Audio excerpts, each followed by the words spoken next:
नमस्कार प्यारे बच्चों, आज दिनांक 8/7 2021 है। हम लोग 9th स्टैंडर्ड में मैथ्स 1 कर रहे थे। फर्स्ट चैप्टर अपना चल रहा है जिसका नाम है समुच्चय, और इस वीडियो में मैं आपको प्रश्न संग्रह 1.3 एक्सप्लेन करने वाला हूँ। इसमें पहला सवाल देख लीजिए क्या है।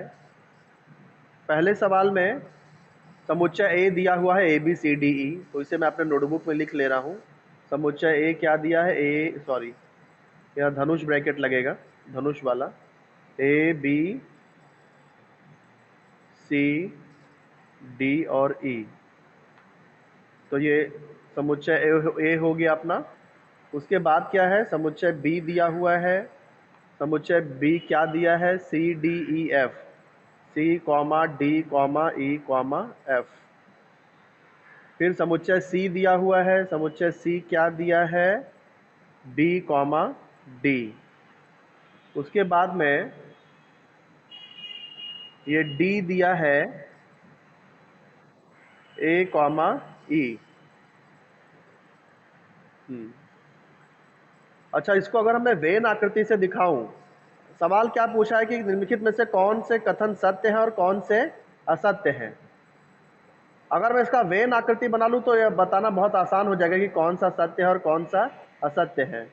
तो चलो पहले ट्राई करते हैं वेन आकृति कैसे बनती है इसकी। इस वेन आकृति में जरा फिर से समझा दे रहा हूँ, रिकॉर्ड नहीं हुआ था वीडियो में। इसको मैंने वेन आकृति कैसे बनाया, देखो डी सबसे छोटा समुच्चय है, ए और ई, तो मैंने सबसे पहले समुच्चय डी ले लिया जिसमें ए और ई है। समुच्चय सी में बी और डी था तो दूसरा समुच्चय मैंने बी और डी बना लिया। तीसरा समुच्चय बी जिसमें सी डी ई एफ है, तो इसलिए सी डी ई ये सब समुच्चय बी के अंदर है। और एक समुच्चय और एफ भी है। एफ देखो बी में था लेकिन डी और सी में नहीं था, इसलिए मैंने एफ को बी के अंदर तो लिखा लेकिन डी और सी के बाहर लिखा। तो इस तरह से सी डी बी बन गया। लास्ट में जो समुच्चय ए है इसमें A B C D E सब है, यानी एफ को छोड़ के सब चीज है, इसलिए समुच्चय ए में मैंने एफ को बाहर लिख दिया है।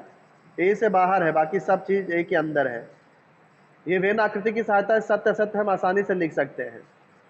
सबसे पहला पूछा है कि क्या सी उप समुच्चय बी है, तो यहाँ पर देखो सी पूरी तरह से बी के अंदर नहीं आ रहा है, सी के सभी घटक बी के अंदर नहीं है, इसलिए सी उप समुच्चय बी नहीं हो सकता, यानी ये असत्य है।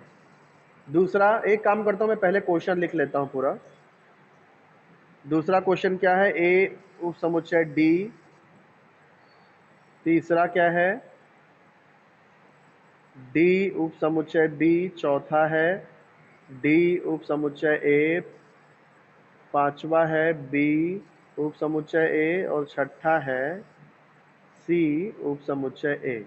चलो मैंने ये सारे क्वेश्चन लिख दिए ताकि बार बार फिर किताब में देखने की जरूरत नहीं पड़ेगी।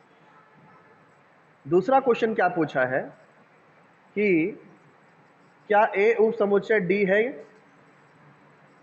आप लोग देखिए बेटा और बताइए, क्या ए डी का उप समुच्चय है। ये रहा ए, कौन सा है, ये पूरा ए है। और डी कौन सा है, ये रहा डी। तो क्या ए डी का उप समुच्चय है।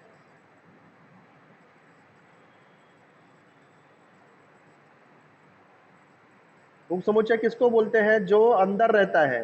कल मैंने उदाहरण बताया था कि जैसे हमारा स्कूल बोरीवली में है तो हमारा स्कूल बोरीवली का उप समुच्चय हो गया। तो यदि ए डी के अंदर होगा तो हम बोल सकते हैं कि ए जो है वो डी का उप समुच्चय है।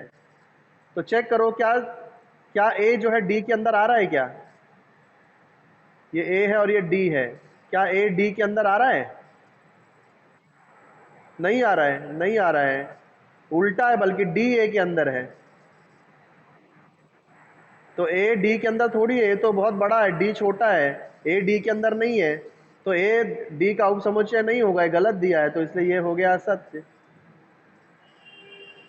अब देखो, अब मुझे बताओ क्या डी बी का उप समुच्चय है। डी कहाँ है, ये रहा डी, और बी कहाँ है, ये रहा बी। तो बोलो क्या डी बी का उप समुच्चय है। ये डी है, ये बी है। नहीं है, डी तो देखो, तो ये जो डी है थोड़ा सा बी के अंदर है और थोड़ा बी के बाहर है, मतलब ये जो डी है पूरा पूरा बी के अंदर नहीं है। तो डी पूरा पूरा बी के अंदर नहीं है, इसलिए डी बी का उप समुच्चय नहीं हो सकता। लेकिन यहाँ उप समुच्चय दिया है, इसलिए गलत दिया है ये, तो यह सत्य हो गया। अब मुझे बताओ, क्या डी ए का उप समुच्चय है? ये डी ए का उप समुच्चय है? ये डी ए का उप समुच्चय है? हाँ है। क्यों? क्योंकि ये डी जो है तो पूरा का पूरा डी के जितने भी घटक हैं सब ए के अंदर है, तो इसलिए डी ए का समुच्चय है, ए का उप समुच्चय है, तो इसलिए ये कथन सत्य हो गया। अब ये देखते हैं, क्या बी ए का उप समुच्चय है? ये समुच्चय नहीं है। देखो, बी पूरा पूरा ए के अंदर थोड़ी आ रहा है, कुछ बी के कुछ घटक ए में है। जैसे बी के कौन कौन से घटक है? डी सी ई, सॉरी डी सी ई, ये तो ए में है, लेकिन बी पूरा पूरा ए के अंदर नहीं है। ये बी के सभी घटक ए के अंदर नहीं है, इसलिए बी ये ए का उप समुच्चय नहीं हो सकता, इसलिए गलत दिया है ये। तो इसलिए ये हो गया, क्या हो गया? असत्य। आप लोग जब भी बोला करो तो माइक ऑन करके बोला करो। चलो, लेट मत आया करो बेटा, टाइम पे आया करो। सी उप समुच्चय ए है, तो आपको देखना है क्या सी ए के अंदर आ रहा है क्या? ये रहा सी, ये रहा ए। यस, ये जो पूरा सी है ये ए के अंदर आ रहा है, इसका मतलब सी ए का उप समुच्चय है। ये कथन सत्य है। बात समझ गए? इस तरह से पहला सवाल करना है। आप चाहिए तो ऐसा वेन आकृति बना सकते हो, वेन आकृति से इससे सरल हो जाता है लिखना, है ना? हाँ, तो अब शुरू करते हैं। देखो, दूसरा सवाल शुरू करते हैं। दूसरा सवाल क्या दिया है कि 1 से 20 तक की प्राकृतिक संख्याओं का विश्व समुच्चय लेना है पहले। तो 1 से 20 तक की प्राकृतिक संख्या पहले 1 2 3 4 5 6 7 8 9 10 11 12 13 ऐसे 20 तक, ये प्राकृतिक संख्या इसको ही बोलते हैं ना। तो ये 1 से 20 तक की प्राकृतिक संख्याओं को कौन सा समुच्चय लेना है? विश्व समुच्चय। विश्व समुच्चय को हमेशा यू अक्षर से दर्शाया जाता है, यूनिवर्सल सेट। तो ये हो गया आपका विश्व समुच्चय। अब क्या बोला है कि x और y को वेन आकृति में दर्शाइए। x और y को वेन आकृति में दर्शाइए। तो देखो, पहला x क्या है? x यहाँ पे दिया है कि x जो है वो सभी x का समुच्चय है, लेकिन ये x प्राकृतिक संख्या होनी चाहिए और 7 और 15 के बीच की संख्या। तो 7 और 15 के बीच की प्राकृतिक संख्या कौन कौन सी आएगी? तो मैं यहाँ लिख दे रहा हूँ, 8 9 10 11 12 13 14।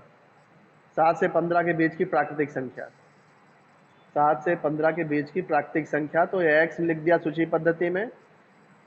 दूसरा क्या दिया? देखो, ये जो y है ये भी प्राकृतिक संख्या है, लेकिन 1 से 20 की अभाज्य संख्या होनी चाहिए। तो सभी प्राकृतिक संख्या, लेकिन 1 से 20 के बीच की अभाज्य संख्या। तो y में क्या आ जाएगा? 1 से 20 की अभाज्य संख्या। अभाज्य संख्या किसको बोलते हैं? जो सिर्फ दो पहाड़ों में आना चाहिए, सिर्फ 2 पहाड़ों में। 2 4 नहीं ले सकते बेटा, क्योंकि 4 जो है 2 के पहाड़ में आ जाता है। सिर्फ 1 से कटना चाहिए और खुद से कटना चाहिए। जैसे 2, देखो 2 1 से भी कट जाता है और 2 से कट जाता है, उसको ही अभाज्य बोलते हैं। जो 2 संख्याओं के 2 के बाद 3 5 7, 7 के बाद 9, 3 से कट जाएगा बेटा, 3 3 9, 9 नहीं ले सकते। 8 भी कट, यस 11, फिर 11 के बाद 13, 13 के बाद 15 3 से कटता है, 15 3 से कटता है, 5 से भी आप कट, 16 भी तो 4 के पहाड़े में आता है ना बेटा। यस 17 सही है। 17 खाली एक के पहाड़े में आएगा और खुद के पहाड़े में आएगा। एक 17 हम 17, 17 एकम 17, उसके बाद 19। बस हो गया, ये हो गया 1 से 20 तक की अभाज्य संख्या। अब हमको क्या बोला है, एक्स और वाई को वेन वेन आकृति से दर्शाना है। तो सबसे पहले तो ये जो u है, इसको हम लोग ये एक बड़े चतुर्भुज के द्वारा दर्शा देंगे। u लिख दो, अभी नंबर मत लिखो, सिर्फ u लिख दो इसको। अब x लिख दो, x। इसमें याद रखो, चेक कर लो कि क्या ऐसा कुछ है जो दोनों में हो। 13 देखो दोनों में आ रहा है, 11 भी दोनों में आ रहा है, और कुछ दोनों में है?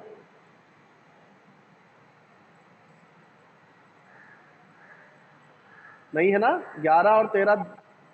तो 11 और 13 दोनों में आ रहा है, तो हम x और y कैसे बनाएंगे? देखो, x और y ऐसे बनाना कि उसका कुछ हिस्सा दोनों में आए। जैसे ये समुच्चय x मैं बना रहा हूं, तो समुच्चय y ऐसे बनाना। तो ये वाला जो हिस्सा है वो x में भी है और ये हिस्सा y में भी है। तो इसमें क्या लिखने का, ये 11 और 13 लिख देने का। 11 और 13 क्यों? क्योंकि 11 और 13 x में भी है और y में भी है, तो इसलिए 11 और 13 उसी हिस्से में लिखना है जो x में भी आता हो और y में भी आता हो। यहां तक समझे कि नहीं? हाँ, तो आप देखो, अब x में जो बचा हुआ है, 11 और 13 को छोड़ के जो बच गया है वो x में लिख देना। क्या क्या बच गया? 8 9 10, 8 9 10 12 14, 12 और 14। हाँ, फिर y में भी देखो, y में 11 और 13 लिख चुके हैं, 11 13 लिखा जा चुका है, तो जो बच गया वो लिखो। 2 3 5 7, 11 13 लिख चुके हैं, 17 और 19। फिर जो बच गया वो u में भी लिखना है ना। अभी अभी u के घटक हमने नहीं लिखे हैं, ये u के घटक अभी नहीं लिखे हैं। तो देखते हैं क्या क्या है। एक आया है क्या? एक अभी आया है कहीं? तो एक आ जाएगा, 2 आ चुका है, 3 आ चुका है, 4 आया है कहीं? तो 4 बाहर आ जाएगा। 5 आया है, 5 आ चुका है।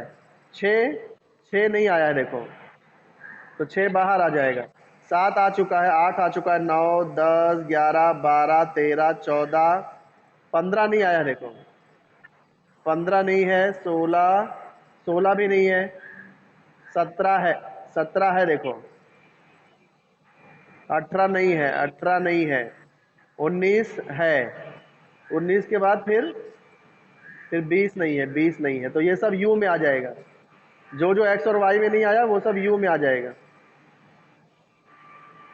इस तरह से इसको करना था, समझे बेटा? शाबाश शाबाश। तो वीडियो रिकॉर्ड हो रहा है, बाद में इसको वीडियो में देख के लिख लेना। ओके बेटा। तो चलो शुरू करते हैं। अब कौन सा सवाल? तीसरा सवाल देखते हैं। तीसरे सवाल में देखो, ये विश्व समुच्चय दिया है 1 2 3 7 8 9 10 11 12। फिर समुच्चय P दिया है 1 3 से 7 10। तो हमें हमें क्या बोला है? यू पी और पी डैश, इसे वेन आकृति में दर्शाइए। तो चलो ये सवाल पहले लिख लेते हैं। तीसरा सवाल है, इसमें u कितना दिया है? तीसरे सवाल में u कितना दिया है? 1 1 2 3 7, 1 2 3 7, 8 9 10 11 12, 8 9 10 11 12। देखो ऐसे कॉपी कैसे किया था वो भी समझ लो, पूरा एक साथ पढ़ लेते हैं। कई लोग ऐसा लिखते हैं, एक लिखते हैं फिर देखते हैं दूसरा क्या 2, फिर 2 लिखते हैं। कॉपी कैसे करना, पहले कुछ लोग पढ़ लिया करो, 1 2 3 7 8, तो पूरा एक साथ लिखने का 1 2 3 7 8, फिर 9 10 11 12, फिर लिखने का 9 10 11 12। बोर्ड से जैसे आप सवाल कुछ कॉपी करते हो ना, तो एक तरीका है, इससे जल्दी आप बोर्ड से कॉपी कर सकते हो। दूसरा समुच्चय दिया है पी। पी समुच्चय क्या दिया है, समुच्चय पी दिया है 1 3 7 10, 1 7 सॉरी 1 3 7 10, 1 3 1 3 7 10। ये समुच्चय बंद हो गया भाई, ये समुच्चय बन गया। आप मेरे को बताओ,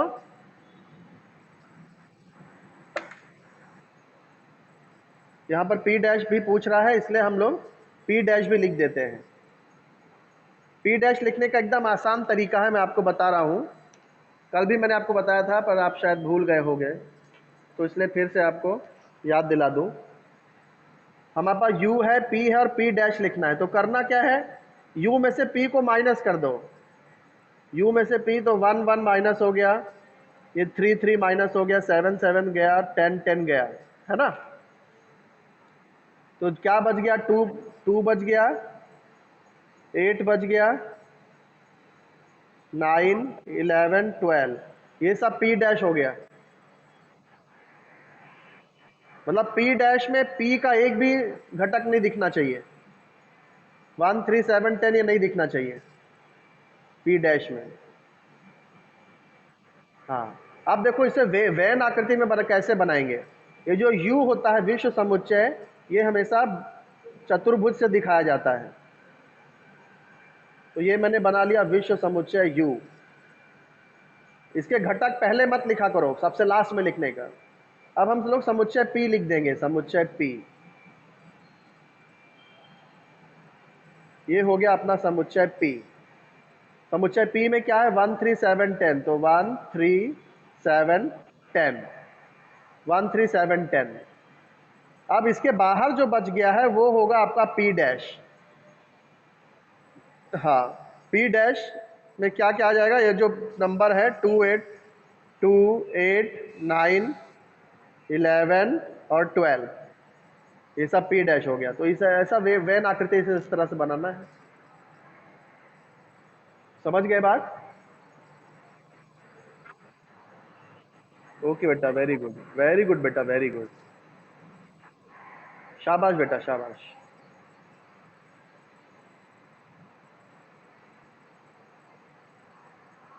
ठीक है, अब अगले सवाल पर चलते हैं, चौथा सवाल। सॉरी, इसका एक सवाल और है इसी में। पहला इसने क्या पूछा था, यू पी और पी डैश को वेन आकृति में दर्शाइए, तो ये हमने अभी अभी कर लिया। दूसरा क्या पूछ रहा है कि पी डैश का डैश करेंगे तो पी के बराबर आएगा क्या, ये जांच करिए। तो देख लेते हैं, देखो देखो, यू अपने पास है, पी अपने पास है, पी डैश है। अब अपने को क्या जांच क्या करनी है, साइड में ही कर रहा हूं मैं, क्योंकि इन चीज़ों की ज़रूरत पड़ेगी अपने को। जांच ये करनी है कि P डैश का भी डैश अगर करें तो P के बराबर आएगा कि नहीं आएगा। तो चलो शुरू करते हैं। देखो P डैश अपने पास में है, तो P डैश का भी डैश अगर निकालना है, P डैश का डैश, P डैश का डैश निकालना है, तो हमको क्या करना पड़ेगा, पहले U में से P डैश को माइनस करना पड़ेगा। जैसे हमको जब P डैश निकालना था, तो हमने U में से P को माइनस किया। अब P डैश का डैश निकालना है, तो U में से P डैश माइनस करेंगे। समझ रहे हो कि नहीं। तो ये 2 कट जाएगा, ये 8 कट जाएगा, 9 11 और 12, ये सर्कल वाले सब कट जाएंगे क्योंकि P डैश में है। तो फिर क्या बचा वो हम लोग यहाँ लिख देंगे। क्या क्या बचा, 1 3 7 और 7 के बाद 10 16 को, 16 कहाँ है, कोई 16 बोला अभी। तो 1 3 7 10 आया। तो आप देखो 1 3 7 10 मतलब कौन सा समुच्चय हुआ? 1 3 7 10 किस में है? यू में है कि पी में है कि पी डैश में है? पी में है। तो ये समुच्चय को हम लोग पी लिख सकते हैं ना, ये तो पी हो गया, ये समुच्चय पी हो गया 1 3 7 10। और इसको हम लोग, तो इसका मतलब पी डैश का डैश करेंगे तो पी ही मिलेगा, तो सिद्ध हो गया ना, जांच हो गई, सिद्ध हो गया। देखो समझ गए ना? हाँ,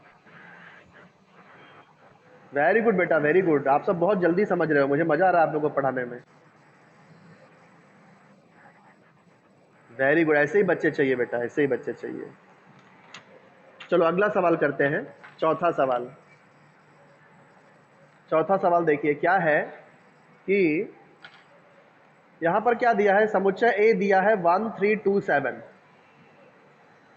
1 3 2 7।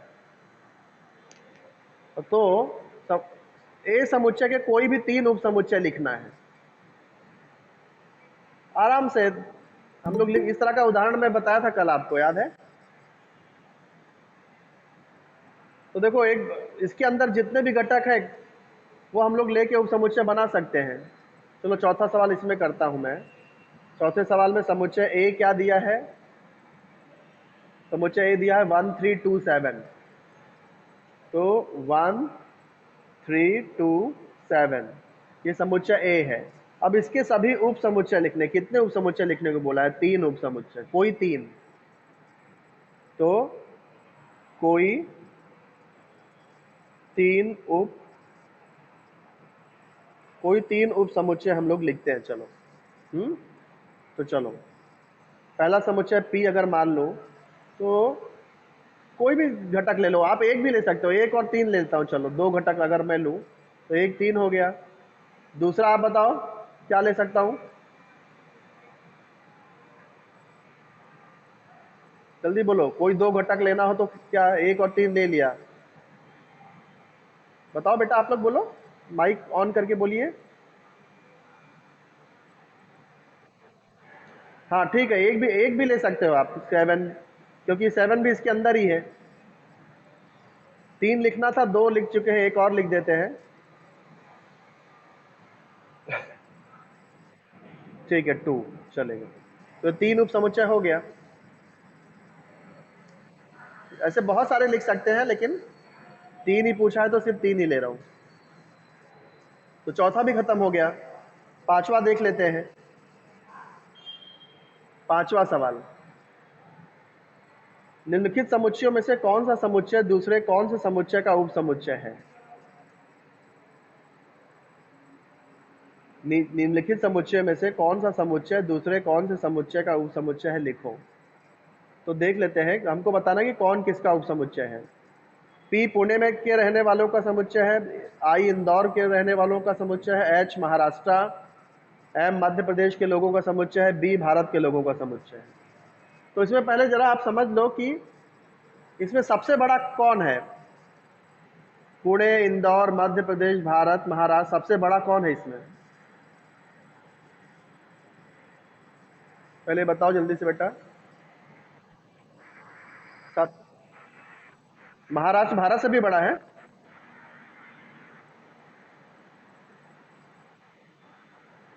भारत से भी बड़ा है क्या महाराष्ट्र?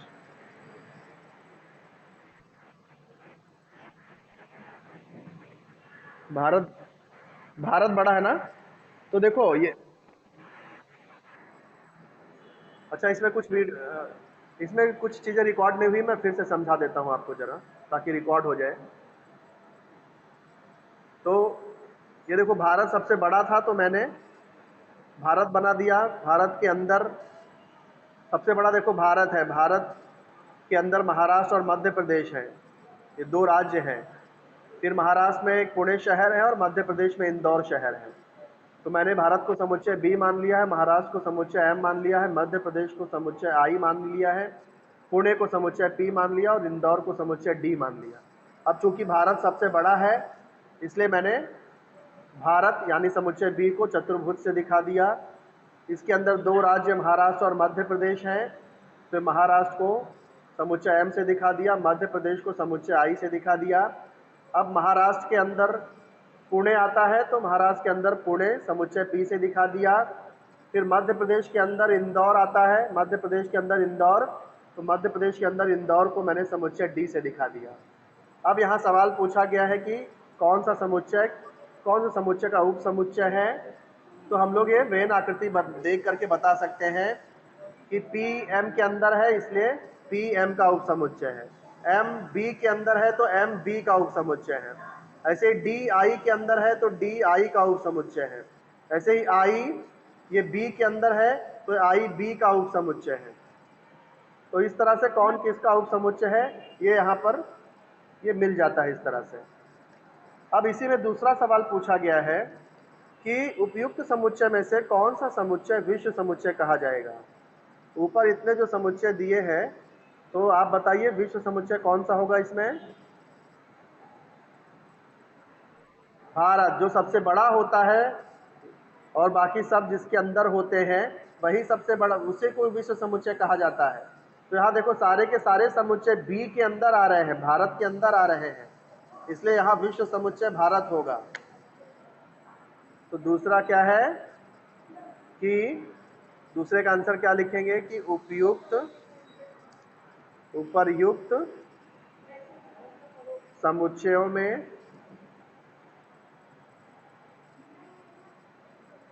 भारत यह विश्व समुच्चय माना जाएगा। विश्व समुच्चय माना जाएगा।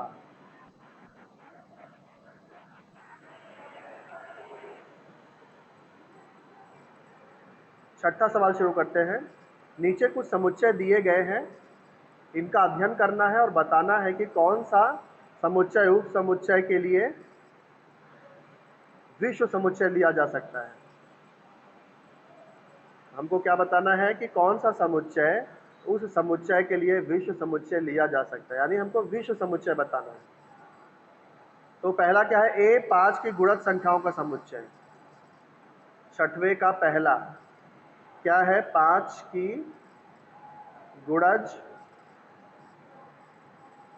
संख्याओं का समुच्चय।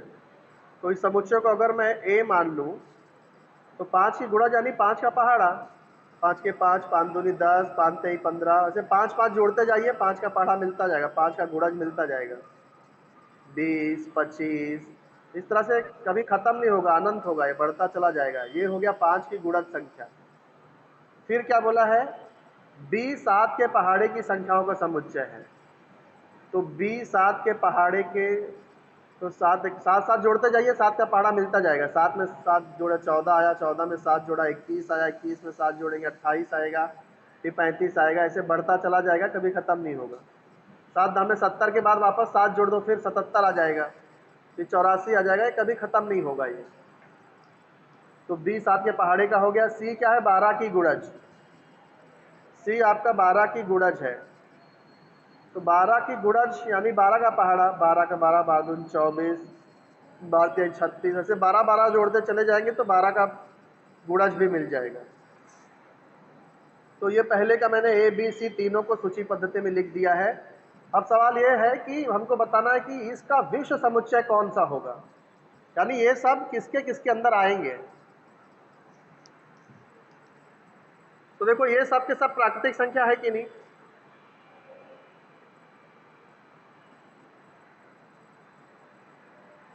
1 2 3 4 5 6 7 प्राकृतिक संख्या होती है। तो ये सब की सब प्राकृतिक संख्या भी है, सब की सब ये पूर्ण संख्या भी है, पूर्णांक संख्या भी है ना। तो हम लोग यहाँ पे कह सकते हैं कि इनके विश्व समुच्चय क्या क्या हो सकते हैं। विश्व समुच्चय में नेचुरल नंबर यानी प्राकृतिक संख्या, होल नंबर यानी पूर्ण संख्या, इंटीजर्स यानी पूर्णांक संख्या, ये सब इसके विश्व समुच्चय हो सकते हैं। समझ रहे हो कि नहीं बेटा, नहीं समझ रहे हो तो समझाऊं मैं, किसी को ना समझा हो तो बताओ। ठीक है, कोई नहीं बोल रहा है, हाँ किसी ने ना नहीं बोला, इसका मतलब कि सबने समझा है। ऐसे ही छठवें का दूसरा सवाल देख लेते हैं। दूसरे में क्या दिया है, p 4 की गुणज है और t सभी सम वर्ग संख्याओं का समुच्चय है। तो पहले p लिख लेते हैं। p क्या दिया है, 4 का गुणज। p 4 का गुणज है। गुणज में क्या आएगा, 4 का पहाड़ा आएगा। बोलिए आप लोग। 4, 8, 12, 16, 20, 24। ऐसे कहाँ तक आएगा, ये कहाँ तक आएगा बता सकते हो?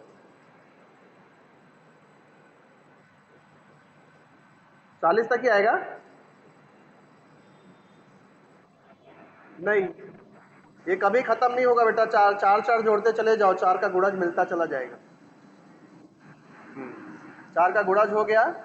फिर है टी सभी सम वर्ग संख्याओं का समुच्चय। टी किसका है? देखो यहाँ दो शब्द है बेटा, एक है कहा गया सम और दूसरा है वर्ग। यानी वर्ग करना है लेकिन वो सम होना चाहिए। जैसे कि जैसे 1 का वर्ग करोगे तो कितना आएगा,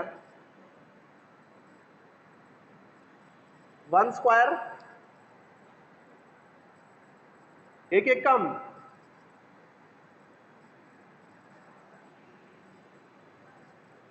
एक। तो एक क्या सम है क्या?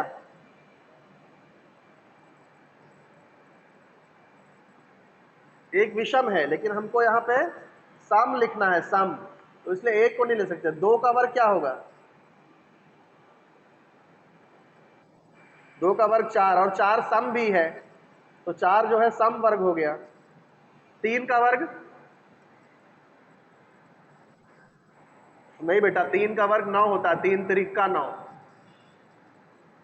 जिस संख्या का वर्ग करना हो उसी संख्या का उसी संख्या में गुणा होता है। 3 का वर्ग यानी 3 गुणे 3, तो 9 आएगा। लेकिन क्या है, 9 सम है क्या?